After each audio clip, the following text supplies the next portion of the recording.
Good evening, ladies and gentlemen. It is a brand new year. 2024 has officially kicked the bucket. It's gotten the phone call. It's left the station. And 2025 has arrived, and it's already off to an interesting start already. And we're going to get into today in the happenings of that. But today I'm joined by an excellent guest on my channel, Mr. Calhoun. How are you doing today, sir?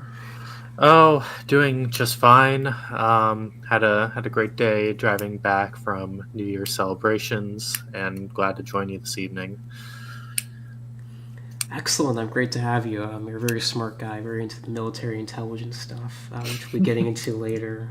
But how was the end of 2024? How did 2024 treat you?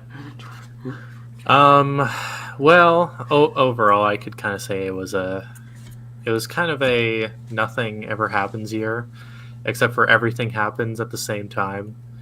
Like, for instance, essentially the Syrian civil war that ended, but that was kind of ended in a bomb rush, kind of anticlimactic if you really think about it, because Assad was, for all metrics, the winner for the most part of that war.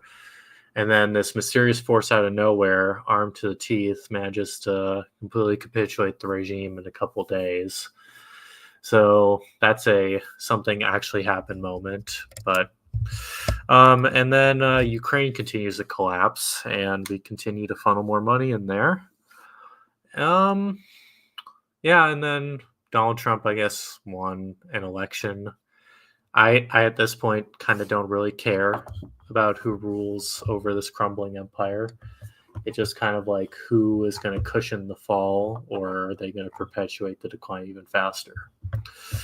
So, yeah, that's mostly the things of note from that year. I concur. 2024 started off very fun. We had the Jews and the super meme, if you remember this, in New York City, and the mysterious mattress that was brought up. Mm. And that was a very auspicious start to 2024. 2024 was very interesting. Yeah, it was a lot of nothing ever happens, closing out the Biden admin, the Biden presidency, if you will. Lots of personal issues have affected me, kind of ruined my 2024, but as you said, it's like Lenin liked to say, even though Lenin was a terrible person, he had a great quote. There are decades where nothing happens, and there are years where decades happen. It was weeks, but Yes. here, yeah. I mean, it is a very poignant quote because fundamentally, just like from a historian's point of view, you kind of do need a buildup of energy, and you do need specific men to trigger said energy into specific changes that we see throughout history. Like, you could say, like the Ancien regime lasted as long as it did, frankly, because there was no vanguard opposing it. But then, in a violent eruption within 4 years of the French Revolution, King Louis XVI was executed. France was tearing itself apart, killing each other over ideological squabbles when most people wouldn't have even known of those liberal Enlightenment ideas before the events even triggered. And even then, most of them were just going along with their pathos instincts. So, yeah, there's a lot of things that can always develop very quickly, but then you'll get long interregnums of periods where nothing happens. I would kind of say the American political system, even though technically there's elections, technically there's events that happens, we have been in interregnum since 1933, since FDR effectively destroyed the old U.S. state and replaced it with his own, and we've just been living in its shadow since.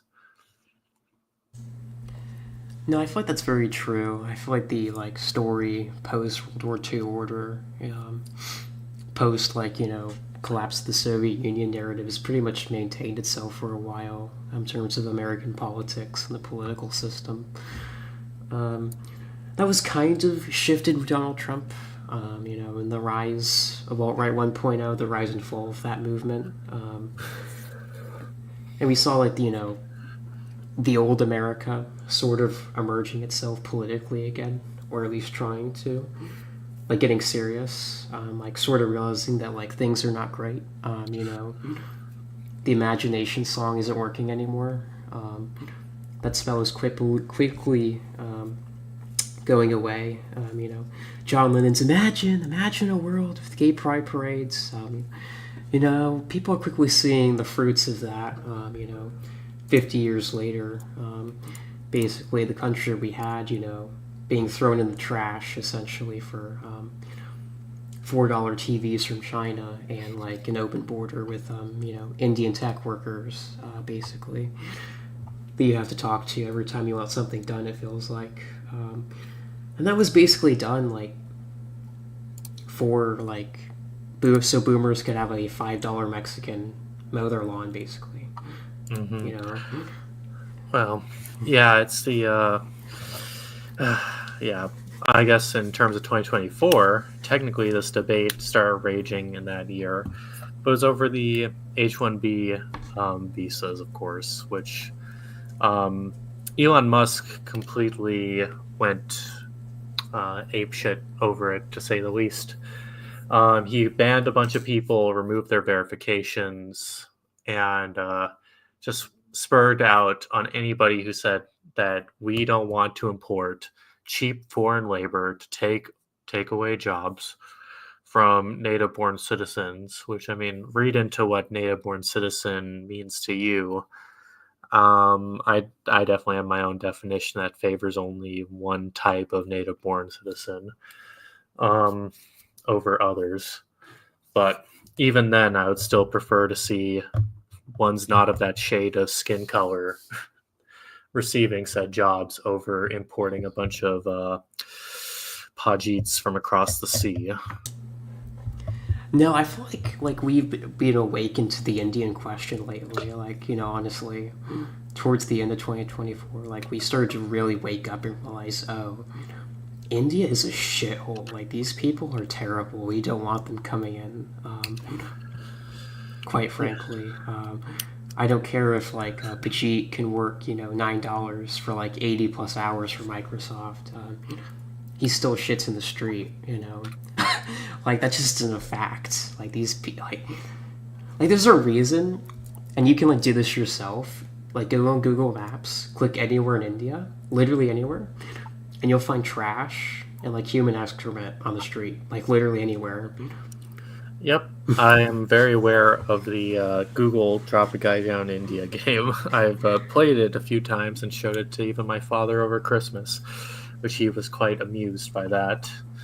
But I think honestly, like another thing is you didn't have to be exposed to it on Twitter to know that the Indian subcontinent was not a desirable source of cheap foreign labor.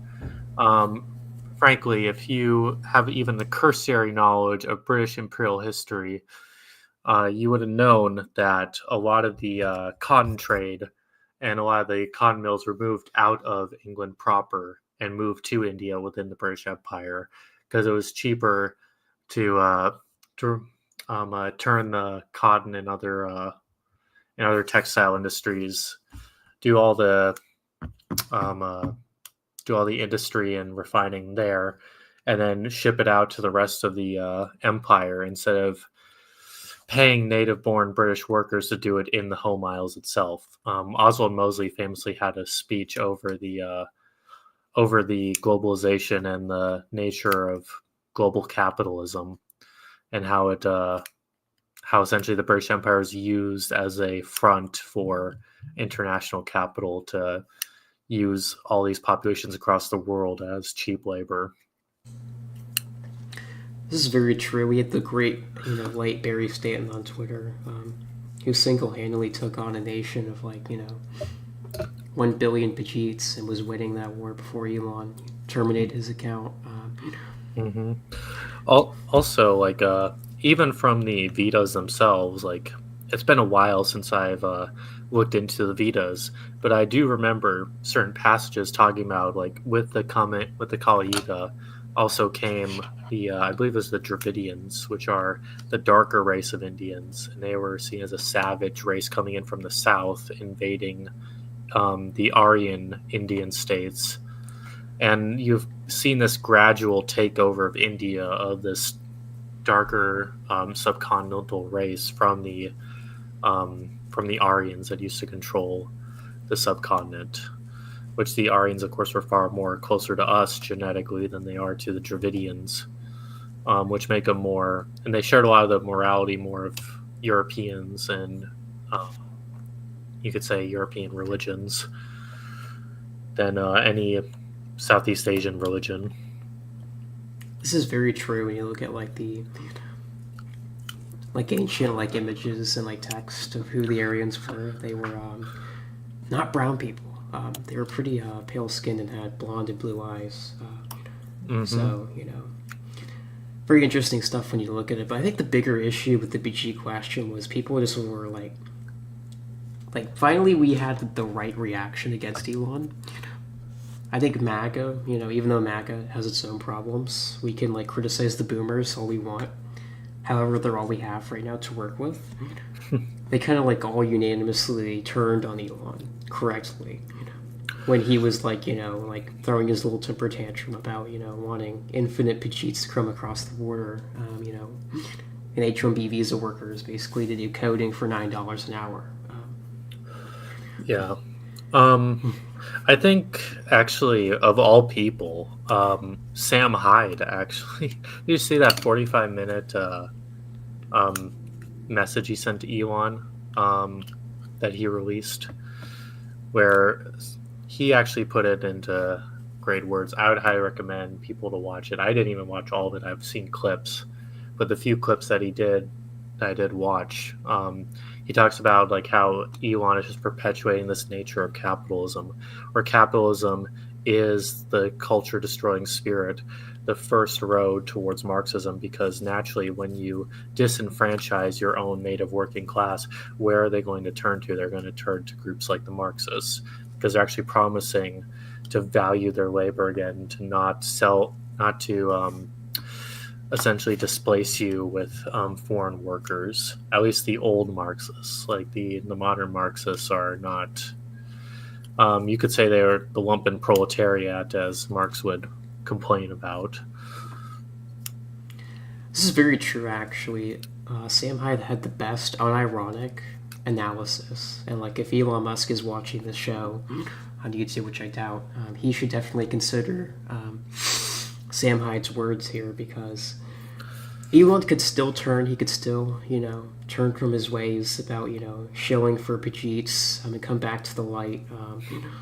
But I think the problem with him is and like he's so autistic. He's a very autistic man.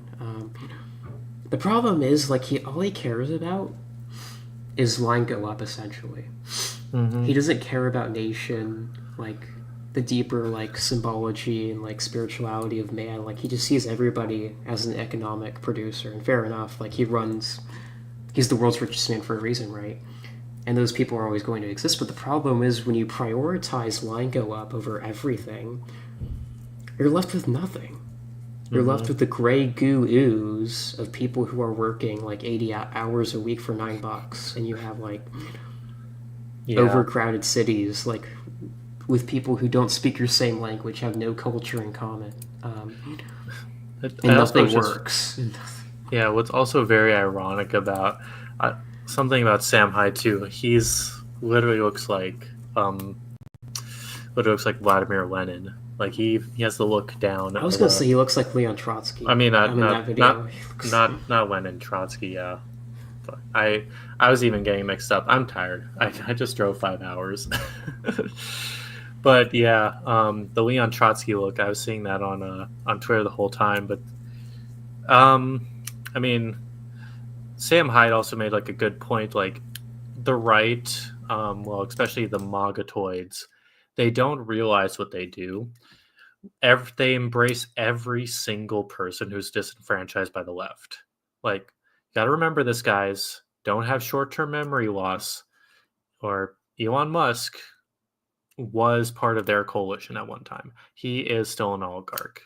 His morality has not changed since essentially he shilled for the Democrats at one point in time. Since he shilled for the left, his heart is still with the immigrant population. Like, you got to remember this too. People that are immigrants naturally are not loyal to their own group because they feel that they have to displace themselves from their own group. That's like, at least when it comes to especially white immigrants. Like, most of the immigrants that came to America were those substandard Europeans that had no in-group loyalty, or they left for ideological reasons. Like, say, a lot of the Germans that left after 1848, most of them were early socialists and liberals, and they had no idea of in-group preference. That's why they end up being some of the hardest lefties in the American political system at that time, and drove the Civil War into what it was. They pushed those political issues up to the forefront. So, like, you always have to be cautious with immigrant groups, no matter if they're a whitey or they're not. Especially, I would actually say, especially if they're white, because typically they left their homeland without a sense of in-group preference. Yeah, this is very true when you look at the immigrant groups who settled in America, like, which waves they came from, like, especially like the early European ones, right? That we talk about, like the Irish, or the Germans, Dutch, Swedes, Swedes, Finns, like, a lot of them come over here for like ideological, like, classical liberal reasons, right? Because the situation in Europe, in the beginning of like the 18th and like Or early they just 19th weren't century genetically, was, yeah, or they were just the spiteful mutants. Like, they couldn't fit in Europe. They couldn't survive in Europe because it had a very specific survival strategy that required you to conform to civilization, to a very ancient and very advanced civilization. As everywhere Europeans go, we create civilization. That is just in our blood. It's part of our Faustian souls. But those were the ones that couldn't conform, and out of that conformity, they wouldn't have survived lest they come to America, which is a nation of rebellion, which is soon starting to develop into a nation of rebellion against itself at this point. Yeah, like also the situation in Europe, when you look at like the 1848 revolution example, the revolt of the nations, if you will. A lot of this was a revolt against like classical hierarchy and monarchy, like classical, like conservative or right wing ideas, right? And so when these people come over here, these were the proto-Marxist and commies, like, and they were creating, starting riots in like Chicago and all these other things. So even back then, when the immigrants were white, they're still causing problems. There's a reason, The Gangs of New York is like such a classical movie, and it's right, Mm-hmm.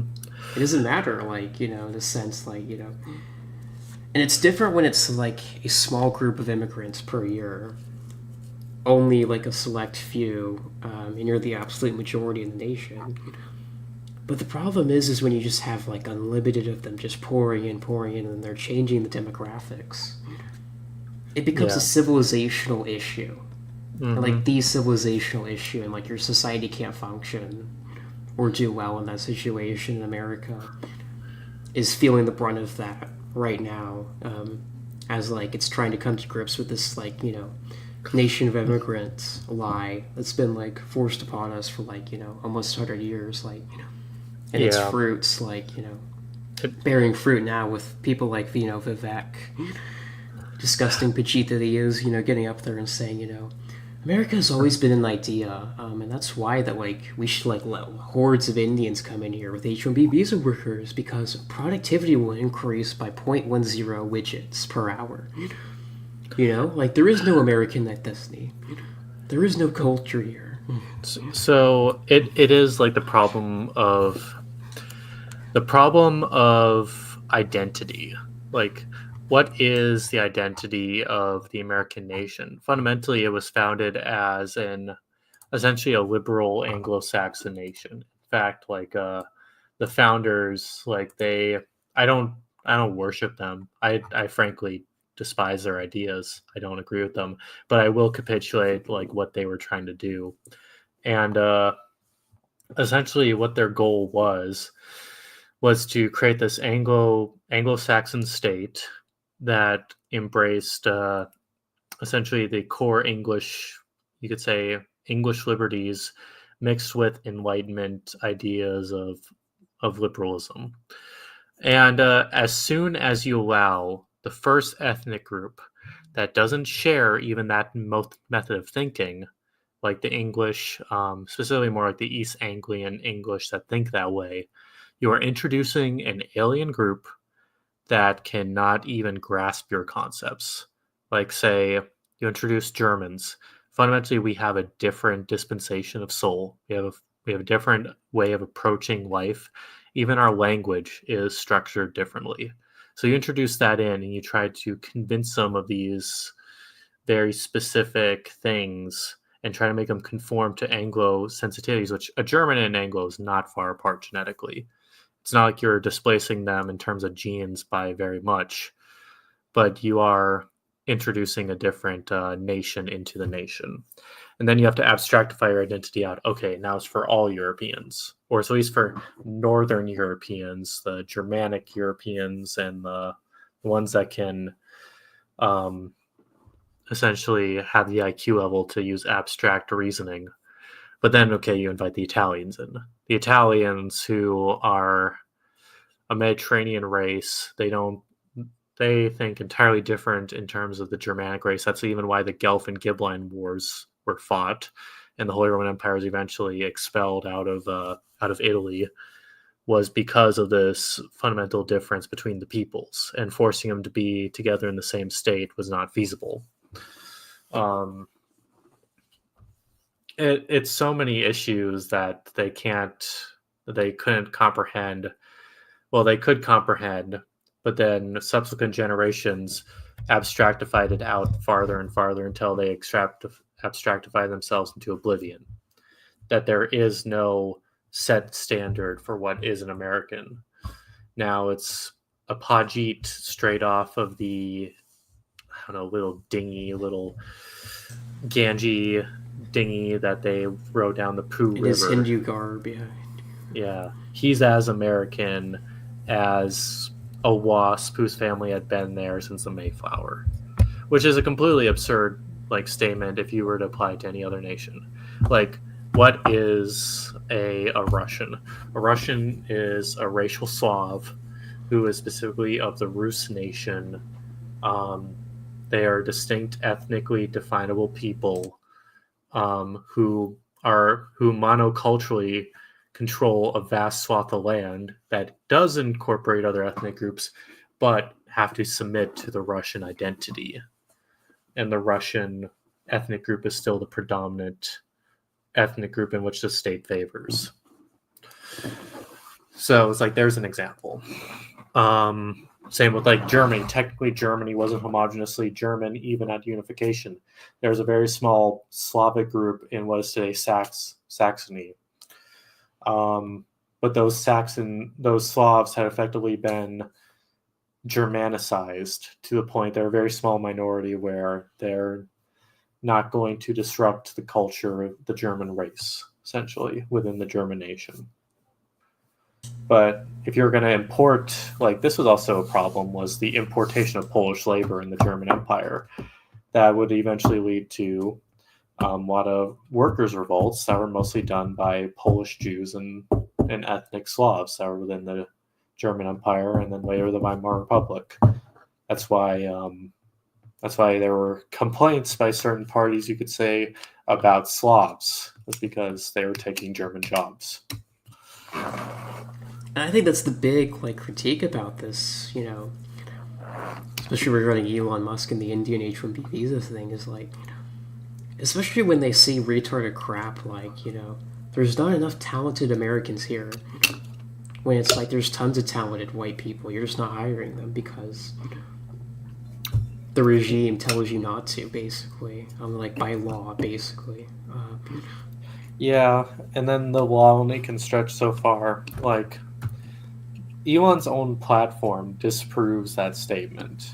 Just like I saw those videos that were like quote tweeting that same tweet from Elon, and it was showing like a white student with a like 5.0 GPA, like beyond perfect to the point where he's above the standard which is 4.0, and has like the 35 what is it, ACT score, perfect, like perfect for getting into the Ivy League schools, and rejected from every single one.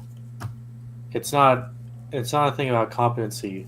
There is the genetic foundation there for genius, but the thing is, like in this deluge of civilization, with the institutions hijacked by our political enemies, they are going to favor inferior peoples over the superior race. That is just plain and simple. No, I love it. I love how when these like asinine people when they say stuff like that, then they also say stuff like, "Oh well, Americans are just lazy, and you're not working." Well, yeah, no shit. Like we don't want to work for like $9 an hour when we have to compete with an Indian. You could do it for 8, right? And you get no benefits. Like nobody wants to be a slave, essentially.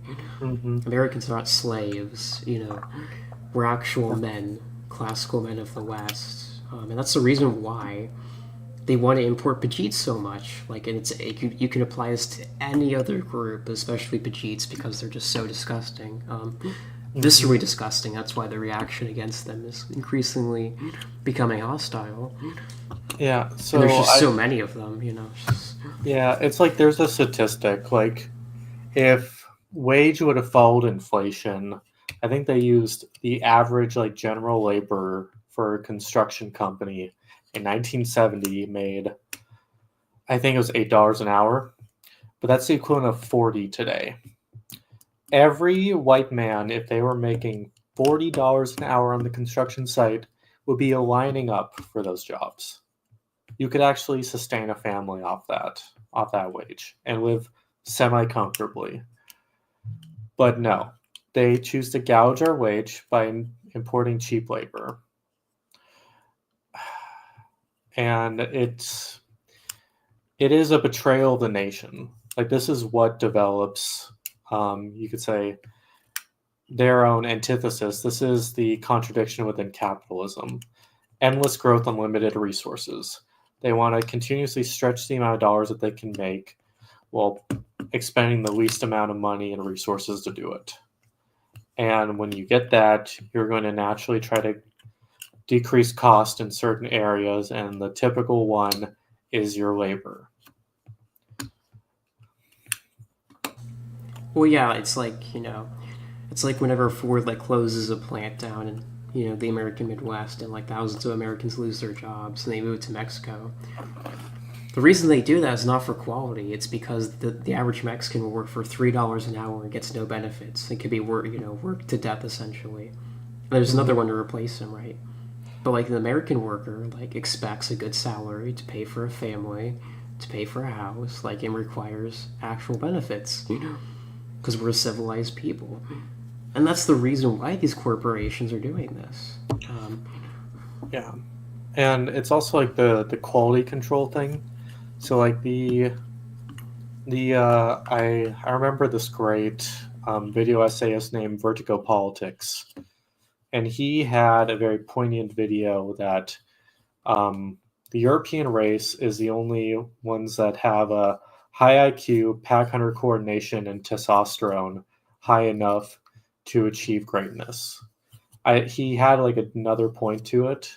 I think it was in terms of like specifically warfare, but you can apply that ability to coordinate, that mental capacity, and the drive through natural testosterone that our race has That's why we have been so successful. It's kind of like the Chinese lack in the testosterone department. The the Africans lack in the IQ department, and the Arabs lack in the pack hunter coordination department. And you can also go to other races as well, and where they're deficient in those three categories.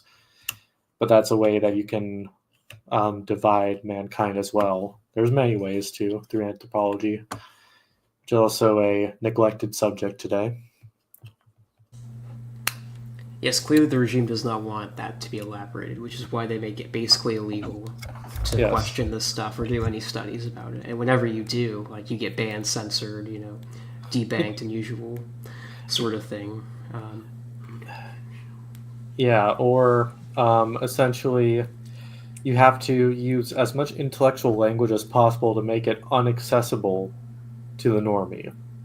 Like, this is what Jonathan Bowden said. Like, essentially, under British censorship laws, you could rate a paper about race realism all that you want. It has to be within an academic discipline, and it has to use very intellectual language. And you could even do it as a speech format, as a verbal format. But as soon as you like make a declaration that the average man could understand, you'll be arrested immediately. It's also like a gatekeeping, because they know that these ideas are instinctual and you don't have to rationalize your way to them. No, it's like that classical meme about the bell curve. The people on the low end of the spectrum, the people at the high end of the spectrum, Yeah. often come to the same conclusions. The people in the middle. Mm-hmm. But they don't want the manpower behind getting the low IQ people just by saying it plainly, which essentially is their strength. They knew to take over media and do it through control of narratives. Also, another thing about India, which is, I love this fact, the country of Estonia, which has a population of like 1.2 million, has 1,000 gold like Olympic medals compared to India, a population of 1 billion.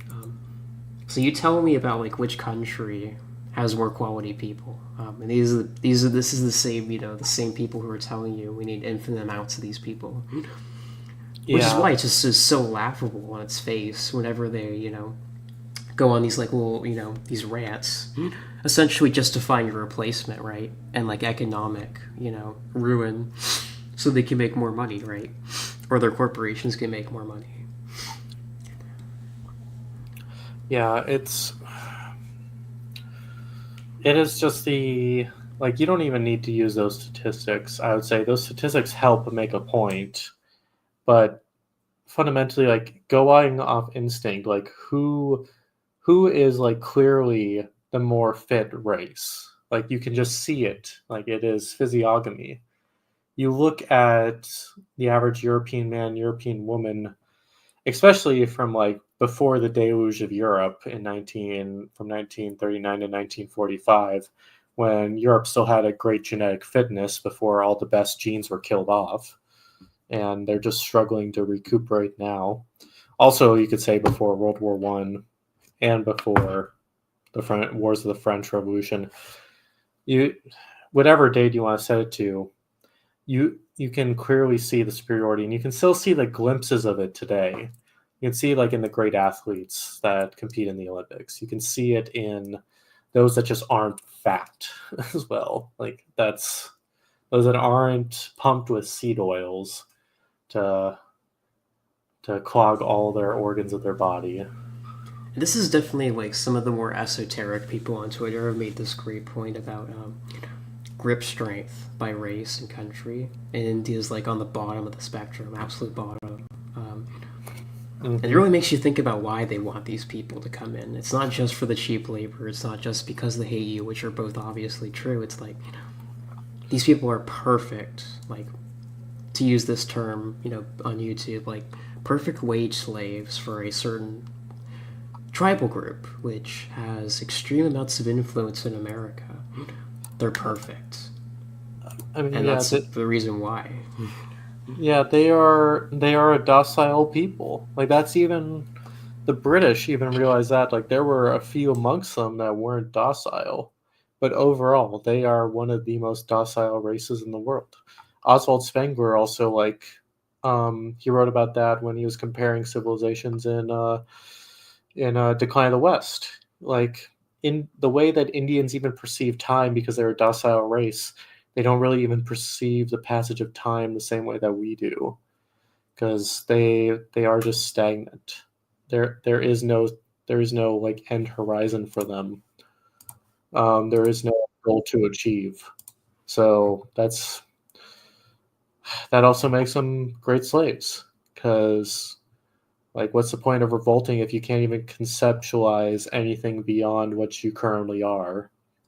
So that means you can define the Indian identity yourself. That's what the British did for the most part. That's why they got like millions of Pajits as their levies in both world wars. They just press gang them, and or promise them certain easily achievable things, like, say, money and status. And there you go. You got a easy, cheap army that very rarely will revolt against you.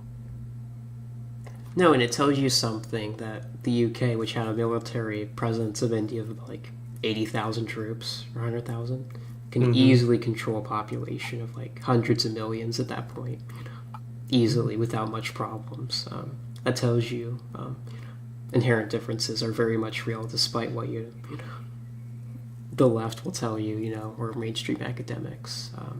There's definitely a component to that, which is why, like, the Pajit question, the IQ question is like, it's hard, like, because it just is the latest, like, an attack against like Western civilization, and white people more specifically, and that's why, like, MAGA, effectively turned, or at least the Patriots did, against Elon and the other people who show for H-1B visa workers. And we'll see how the incoming Trump administration handles this question, but not very optimistic, because it seems from all accounts that Trump is listening to Elon on this question, unfortunately. But we'll see. He could change his mind. Trump does change his mind a lot. He's very unpredictable in that sense. He's a Yeah, TV star at the end of the day. He's not a classical thinker. He hasn't read political books. He's not ideological in that sense. yeah. It's just he's King Theoden, despairing over the state of his kingdom, with Grima Wormtongue just feeding that despair more. Oh, we Saruman is our greatest ally, just like Israel. Israel's our greatest ally, Donald. You gotta. They would never attack us. They would never seek our demise. They would never seek to abuse us. Um, yeah, it is just Elon and all the cohort of Mog. Essentially, the people that defected to Banca under malice intentions are just the Grima Wormtongues, whispering into Theoden's ear. Which I hate to compare, like, Trump to Theoden, because I don't think he'd be half the man as that fictional character is. So No, but I think it's a very apt comparison. And again, as you brought up before earlier, this is a problem I've seen time and time again with the right, even though that term has problems, but I'll just use it because it makes the most sense. People understand what I'm talking about. The right will just the right is a battered wife, essentially, who's used to being beat by her husband, essentially. And so when anyone comes around and just says, "Oh yeah, honey, I understand your pain," they're immediately become their biggest cheerleader, even if they're like their biggest enemy, because they say one thing that goes against the system, right? And this is what they'll accept, Lady MAGA, or Caitlyn Jenner, all these other things, right, which are like the antithesis of like right wing and conservative values. And this is the biggest problem with them and why they always lose, essentially. yeah, and it's not like there aren't, like, genuine conversions, but I I forget where I saw this, but I know it's like from some German sociologist that said, like, by the time of 25, pretty much all people are set in their current modes of thinking, and they'll only slightly have, like, gradual variance of what they believe by the point of that age. Like, there is no truly persuading most people beyond what they currently believe. You can kind of just force them to believe something if they're, especially a normie who has no mind of their own. You kind of just have to make them believe something. Definitely, and this is a continual problem that the right needs to get over if we're going to actually achieve success, which I think Sam Hyde, ironically of all people, highlighted in his recent video on YouTube. But I think we've been going on about the Indian question for a while, and quite frankly, cheats are disgusting. So many people have said. So let's move on to the next happenings. So the Assad regime finally came to an end in Syria. They kind of, the CIA kind of decided to wrap that one up. They've been wanting that one for a while too, since 2011. That was kind of on their bucket list, along with the war with Iran, being at the top of that list. But the second one was getting rid of Assad, and they finally got that one after that was about 2 weeks, right? I think the rebels, I'm going to use that term in quotes, quotes. Yeah, it was about 2 weeks. Yeah. I mean, I just think that it was they wanted to wrap up that war kind of ASAP. I mean, it was, you could say, diverting resources from other fronts that the regime wants to focus on. And Assad is the fact that his regime could still exist pose a challenge to the regime's narrative that if you oppose the what they call it, the rules-based international order, aka just America's imposed will upon the world, that there's no room for you to flee. It's kind of like Gaddafi, who frankly should have maintained weapons of mass destruction if he actually wanted to maintain national sovereignty. Same with Saddam. That's how you know that they didn't actually have any, is the fact that wars were begun over it, because also America's too squeamish to take casualties. So, but Assad did maintain those weapons, and that's why we didn't go in full force against him. We had to use proxy groups. So we were like, yes, we're willing to sacrifice these people, fight to the last insert ethnic group here against our ethnic foe, essentially.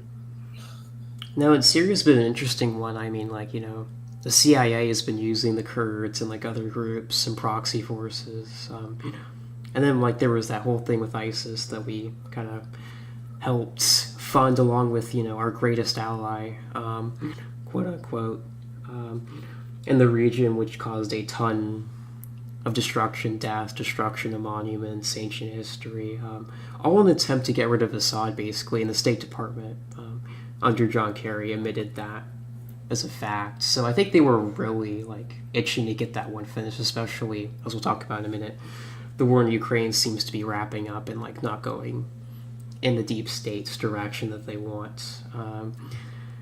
And it was quite funny to see these, to see this leader. His name is Al Jahani, whatever.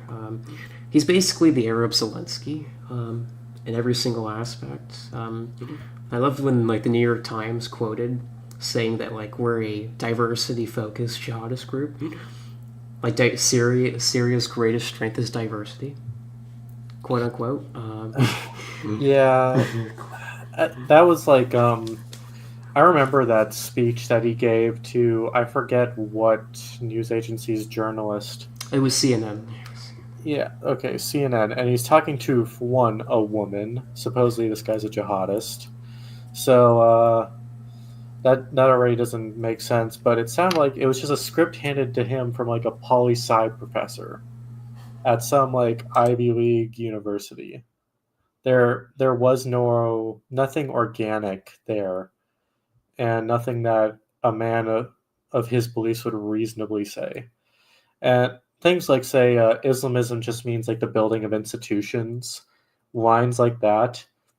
It's it is just a bunch of political kayfabe. Honestly, it's kind of the Republican Party getting all of the right-wing votes that would otherwise vote for a real right-wing party. Maybe the CIA set up a front Islamist group to get all the Islamists into a milquetoast version of it. No, and Assad was the last bastion of like Baathism.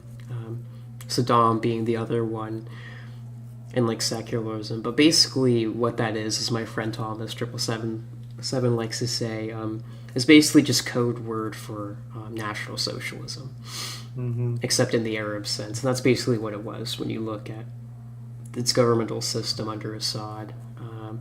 And that was basically an affront to the liberal order, so they were kind of wanting to wrap that project up.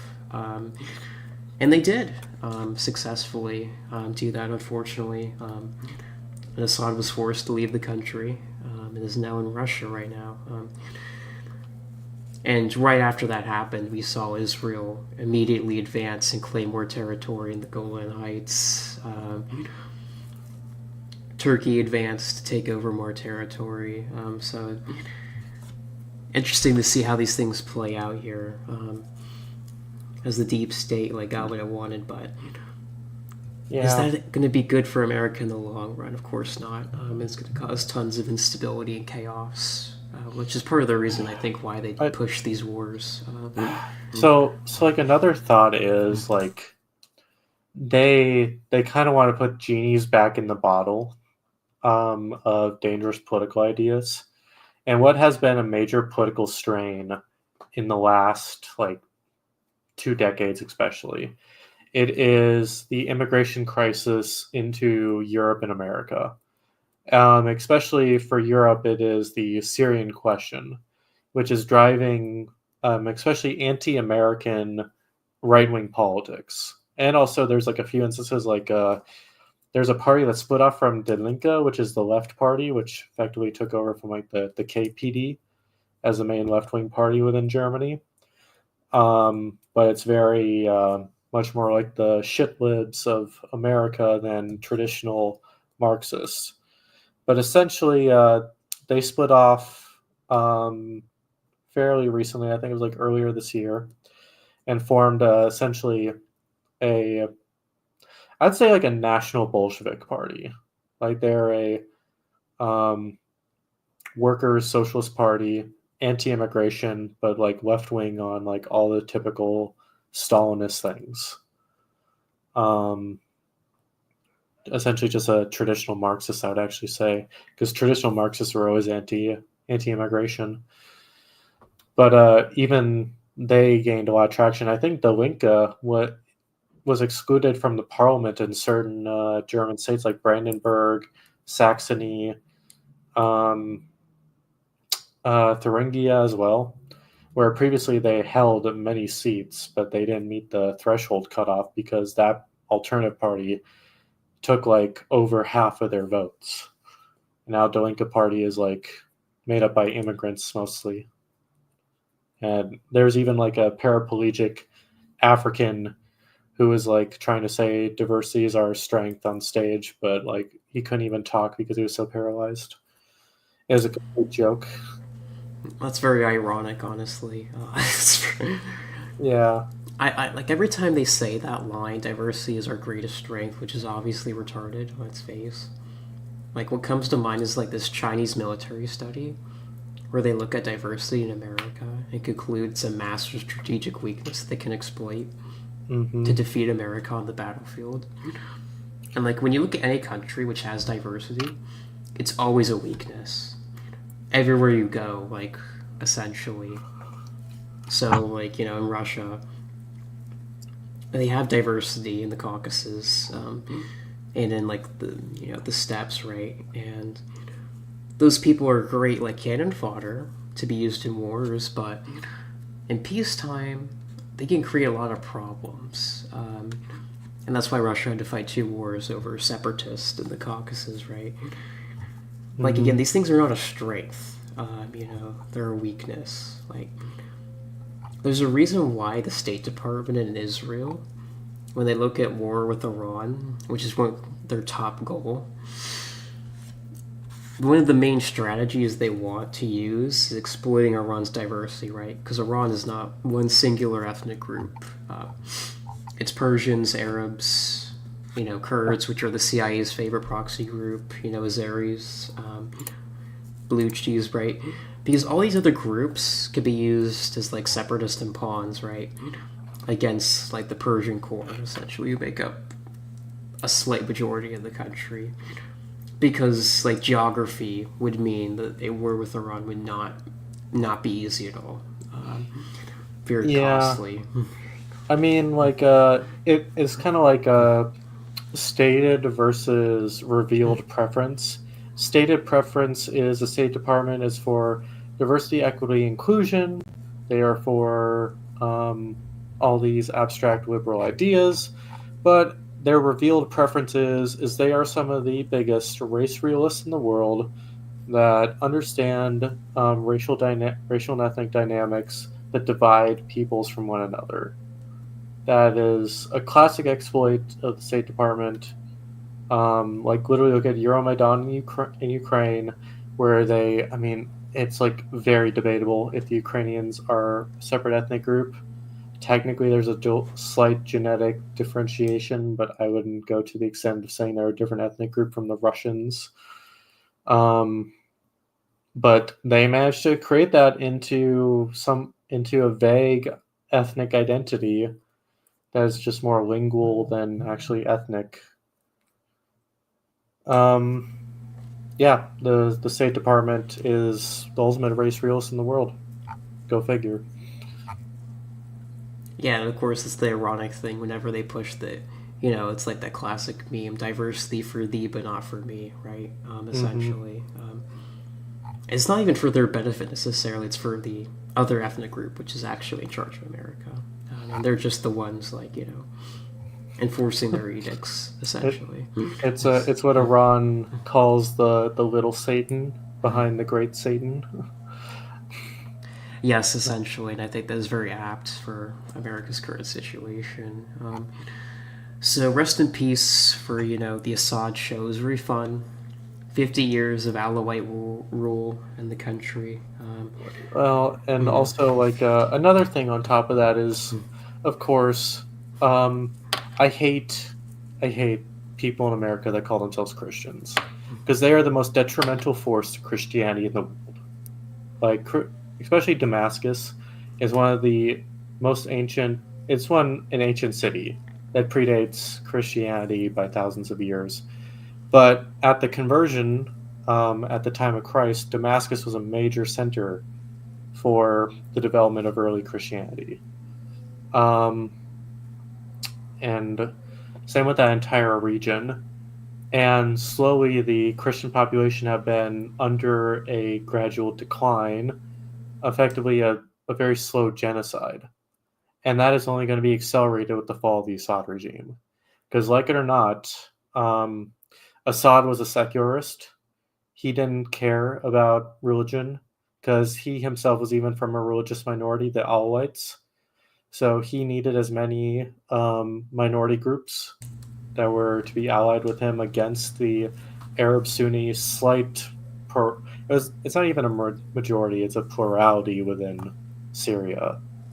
Um, that's why, like, the Assad regime had like the Sunni Arabs, not the Sunni, the Shia Arabs, the Assyrian, Maronite, and all the other different flavors of Christians, and the Alawites were effectively the ruling coalition against the Sunni Arabs, and the Kurds were typically they floated between inside and outside of that coalition as well because they were a minority. No, whenever you look at whatever the American Empire does, I hate to use that term because it's not really American.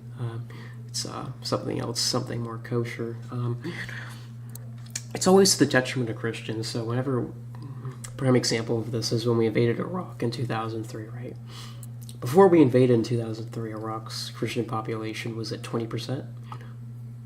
It was like millions of Christians in Iraq, and after it wasn't it at plummets, like it wasn't like 20%, but it was like 1.5 15% or something like that. No, it was like 1.5 million. It wasn't. Yeah, it wasn't as large. I mean, first off, like Christianity didn't even really displace that much of the you could say the native ruling Zoroastrianism and other pagan cults and other religions, but it more operates side by side. Like say the patriarch there, the main bishop out there is the patriarch of Babylon, which very few people realize that's even a title within the church. But still, like 1.5 million Christians to 100,000 today. You can guess the various methods in which they were displaced, and none of them are good, and with all different results. No, it's like, everything America does is for the benefit of, the tribe, essentially. It's not for America's benefit. It's not for Christians' benefit. Yeah. It's actually against them specifically. But of course, most American Christians, like, just go along with it, like, eat the slop up, essentially. Big Zionist, type stuff. Very sad, we hate to see it. So that's the situation with Syria. That was very, that was a happening. That was real. So that kind of disproves nothing ever happens meme. And just to go on like a little tangent on that, like the problem is also most of these self-avowed American Christians are Protestant. What is the problem with Protestantism? It is an anti-religion. It is anti the one holy Catholic and Apostolic Church, which is founded upon the throne of Peter. And when you have to reject the tradition in which was given to us by Christ and passed down through apostolic succession, you develop an anti-culture, and you end up siding with any enemy of said institution. Like Tolkien noted this when he was in a pub with C.S. Lewis, and C.S. Lewis had converted to Anglicanism by that point. He went from like atheist to Anglican. But what Tolkien noted was there was a veteran of the Spanish Civil War, like a British volunteer, and the British volunteer sided with Franco and came back, and he was recalling all these events that happened there, and it was C.S. Lewis that was justifying a lot of the Republican atrocities against the church. So, and Tolkien noted that as like Protestantism is just an anti-religion. They will side with any force that is against the one faith.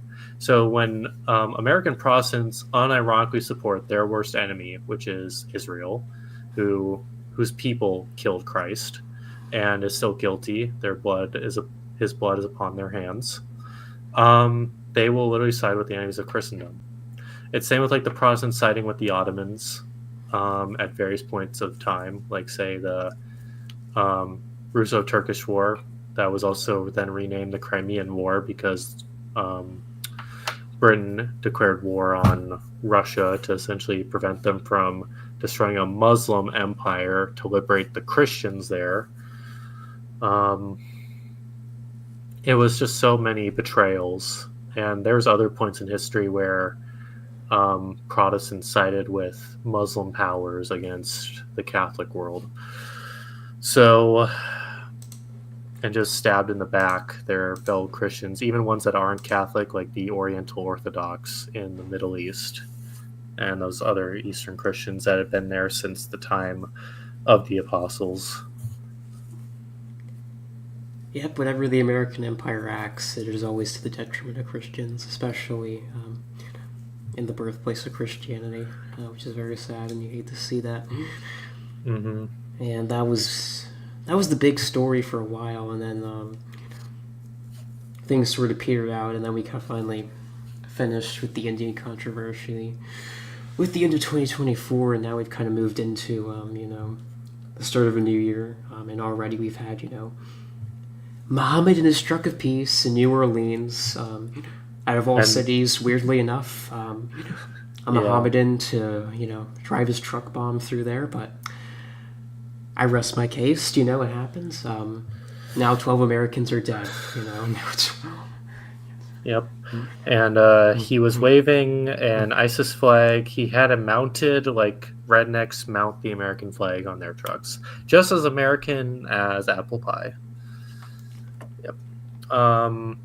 Although then it is kind of funny because you can say that Islamists are the rednecks of the Middle East.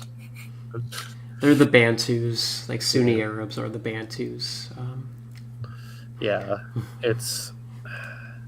It's just I would love to see in a couple days that the FBI or the NSA come out and they reveal that they were watching this person the whole time and they did not act. I'm going to just laugh. It's like that in Magdeburg, where another truck of peace from the religion. Well, the guy technically was an apostate Muslim, but he was also a Arab nationalist, so he hated Germans. Um, but another truck of peace from a immigrant plowed into a Christmas market, and it was revealed by the BVF. I believe that's the acronym, but it's like the bureaucracy for the protection of the Constitution is like the rough translation from German. Um, they admitted that they were watching this man, and they still did nothing. They did not warn police or anything. And now, I think it was like about the same number, if I remember right, between like 10 to 20, and then it was like 60 injured. I mean, that's just bog standard from, Zog, essentially, right? I mean, how many times do we hear that? We were monitoring them very closely, right? But, like, if you and I were to, like, tweet something, edgy, like, suddenly the FBI, like, can, like, investigate you, like, pretty easily, right? Or, like, in the UK, right? You just tweet something against, Miles, right? The police come to arrest you that evening, right? Essentially. So the regime will always act against you, Whitey, immediately, but like when it comes to actual threats from the hordes that have been imported right upon us, it's we were watching them and didn't take action, right, essentially, and now more white people are dead, essentially, right, which is again going back to the purpose of why they do this, right? There's economic reasons, but also there is just like this fact they hate white people, specifically white Christians, and they want to see you dead and murdered, right, on the street, which is why Muhammad is brought in by the millions, Yeah, it is an ethnic resentment, and it's an ethnic resentment because we are the one race of people that have been genuinely successful. And we have also been the one, you could say, that have noticed the pattern. We have the pattern recognition skills to realize that, frankly, that we are the top race in the world and that these other races are either inferior or malicious, or both. Typically both. Especially when you're talking about Arabs or a certain ethno-religious group. But it is just ethnic resentment. Also, if you just read certain portions of the Talmud and certain things that we're not allowed to talk about, I mean, frankly, they hate everyone who's not them. And we're just at the top of their list because we're the ones that have resisted in the past against their rule, against them imposing their oligarchic rule over us. And the last time that we did that was 1933 to 1945. We were punished for it. Several great nations destroyed. Yeah, you hate to see it, but the tribe always does this. They always do it, There's a reason why, There's a reason why. I mean, what could you say? I mean, like, like if it just keeps happening, it's malicious. Like, I mean, when was the first, like, Christmas truck attack? Like 2016 in Germany? 2015? That was when it was popularized, like, the Christmas market with Muhammad and his, pickup truck. Which is weird how Muhammad can always afford a brand new pickup truck, right, for these types of things. Yeah, I think the first like Christmas attack period was in France. I think it was like the first major one was 2006, but the first actual like racial riot, Arab riot in Europe was actually like in Paris, I believe in the 1970s. So this has been happening a long time. The post World War II consensus is just the anti-European consensus. They wish to see the death of the European race. They wish to see us put out to pasture. Which honestly, like all of our best stock were killed off in those world wars, and it was done very deliberately. They wanted them dead. Like the aristocracy was killed off in the First World War, and then in the Second World War, the great men amongst the peasants were killed off. And now we have no natural leaders. And that's where they exploit us, is where we don't have natural leaders. We just have the spiteful mutants that already hated our race, that they can incorporate into their Shabbos Goy apparatus. Definitely, every time this happens, whether it's here in the U.S. in New Orleans, Louisiana, or it's in Magdeburg, or it's in, Paris, or Brussels, like everywhere, it's always the same motive behind it, And that's their continual reason why they're forcing, this demographic replacement upon you, essentially. Muhammad is just like their latest tool, basically, to be used against, Whitey. Well, it's just like the initial invasion of Iberia. Like, who were the ones that opened the gates to certain cities for Muhammad? Oh, right, it was of course, Ove. Yeah, it was the Conversos, Oeve. And then they wonder why, after the Reconquista, they were all exiled out of Iberia. I wonder why. And you wonder one day if, by the grace of God, that will happen here in America. One can only hope for that type of thing. But, that's only the first day of the new year, so I think it's off to a great start, auspiciously, 2025. Yeah, I mean, we'll also have to see, what this car bombing, if it, the Elon truck blowing up in front of Trump Tower, which is peak irony, whether it was I don't know. I'm not an explosives expert, even though I have spent some time in the military. That wasn't my domain. I can tell though when it is not that it is, you could say, explosive devices being used, for lack of a better term, and not a organic truck fire, because especially battery fires, it is a very you could say violent flame, but unless it unless it had enough pressure built up inside the Tesla truck, even then I highly doubt it could cause an explosion like that. It's just kind of like your instinct telling you that this was deliberate, which I think it is probably Trump's betrayal, honestly, of his base. I think there is probably, and also Elon's betrayal. And that's why it's symbolic. It's a Tesla truck blowing up in the front of a Trump hotel. If it is a deliberate attack or not. Yeah, ultimately, the jury's still out on whether this is part of the attack in New Orleans or not, whether it's part of that, connected to that cell. Regardless, the imagery, as the title of this, stream is, just perfect, especially regarding what we've first talking about with the Indians, with Elon's betrayal, essentially. Yeah, which also let's play this is a completely an accident situation. Now comes the logical extent of this. So who was put on the quality control line for Tesla Incorporated? Who was the safety manager inspecting the final products? And the fact that one of their trucks blew up. Admittedly, it is Nevada, so heat index is one thing. But, yeah, it's clearly who was on the assembly line. Who were they gouging the wages of and putting foreign workers in there because they're cheaper, and you getting subpar quality because of it.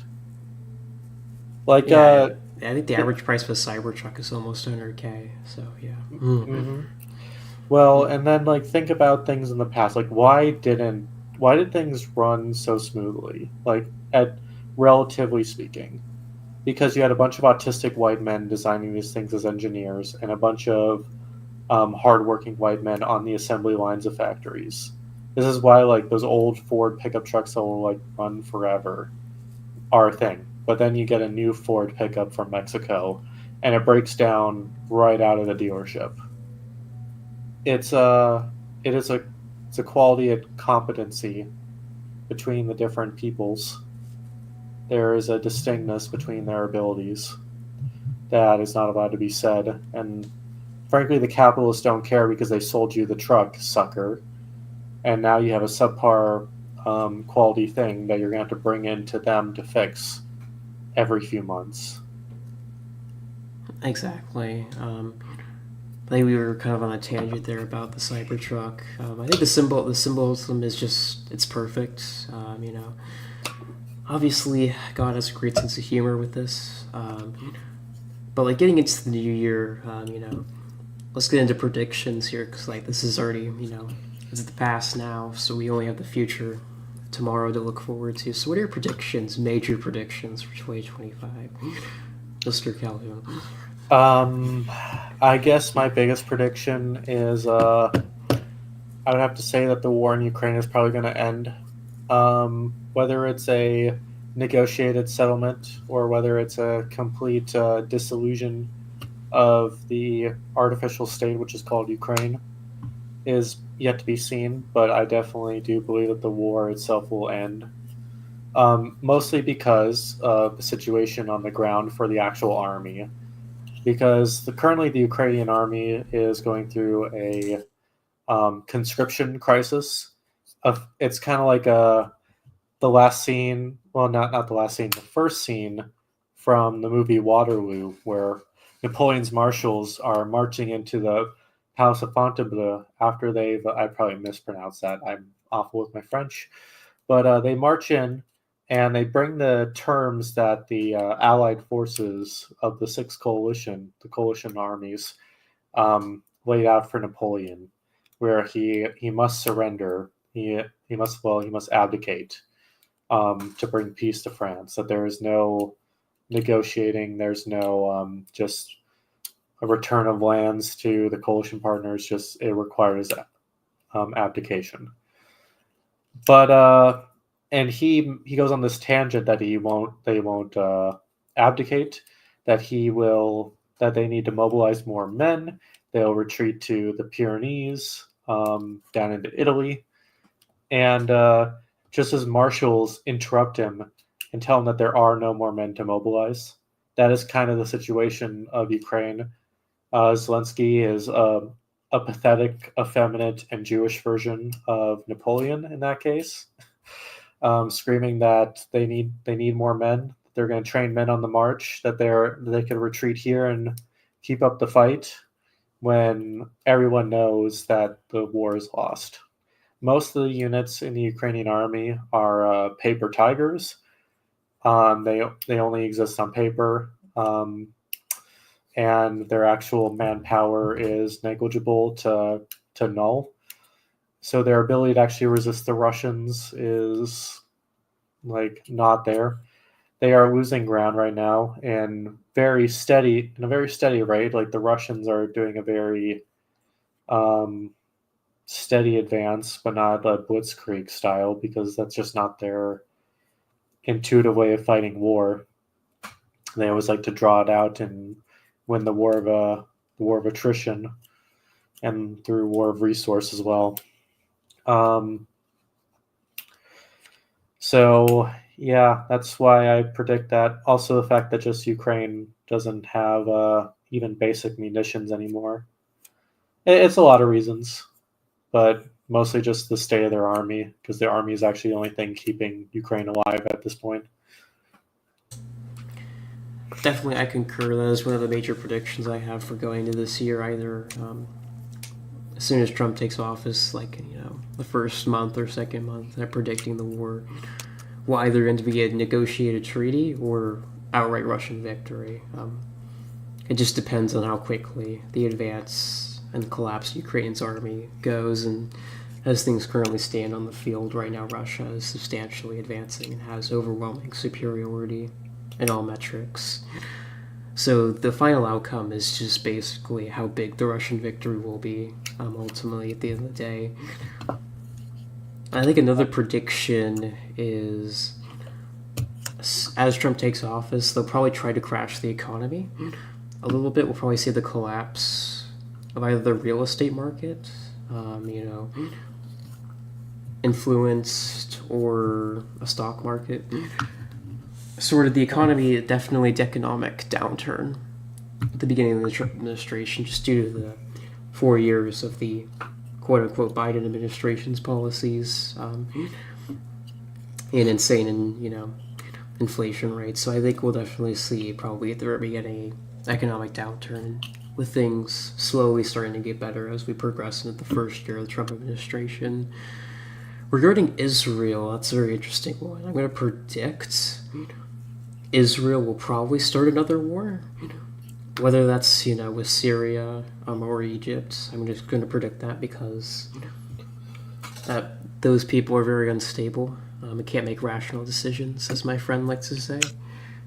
So I'm going to predict another war. And I'm going to predict Israel will completely take over Gaza and the West Bank and ethnically cleanse the Palestinians, probably permanently, moving towards that final solution, so to speak. And I think those are going to be the major events of 2025. That's my prediction. Yeah. Kind of the caveat on that, I was kind of surprised this year that Netanyahu, he's got war crimes that he's being charged with at The Hague for genocide and other war crimes. And even nations such as American puppet states, even as Poland, threatened to arrest Netanyahu if he stepped foot to go visit the fun camp called Auschwitz. But yes, the place with swimming pools and theaters and infirmaries to deliver babies in and stuff. Yeah, totally an awful place, guys. But yeah, they threatened to arrest him, and I was kind of surprised by that development.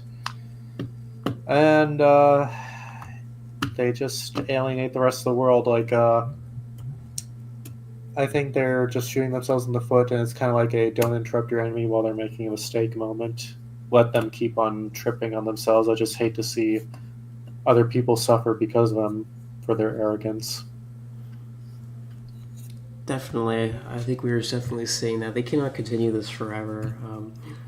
As the American empire rapidly declines, as it becomes more third world, and especially if they get their way with H-1B visa workers, things will just accelerate on that front. Yeah. Eventually, their position and being able to act insane people in that irrational state is going to end. And I can't predict exactly when that's going to be, but I can definitely predict that will be in the near future. The current status quo is unattainable. It's not attainable in the long run. Yeah. But this it's kind of like all these things. These are all Ponzi schemes that we were bought into for a long time. Or actually, no, never mind. They're more like a Faustian bargain that we signed. We signed this pact with the devil, and it was for power for X amount of years, and the devil is coming to reap his reward, to take the soul of the American empire finally. And I think this is why there are so many of these Titanic events that are seeing the end. America's never been richer, but America has never been more desolate at the same time. And that's kind of the cost of signing a pact with the devil. Definitely, literally and figuratively, with our greatest ally. With that being said, though, I think we've been gone for hours, 20 minutes. I think we go ahead and wrap up the stream. Is there anything you'd like to show, Mr. Callahan, before we close out today? My channel, the Darth Kilhoun channel, I haven't posted anything there in a long time. But also, I'd like to show the Dark Substack, which is my Substack that I occasionally post to.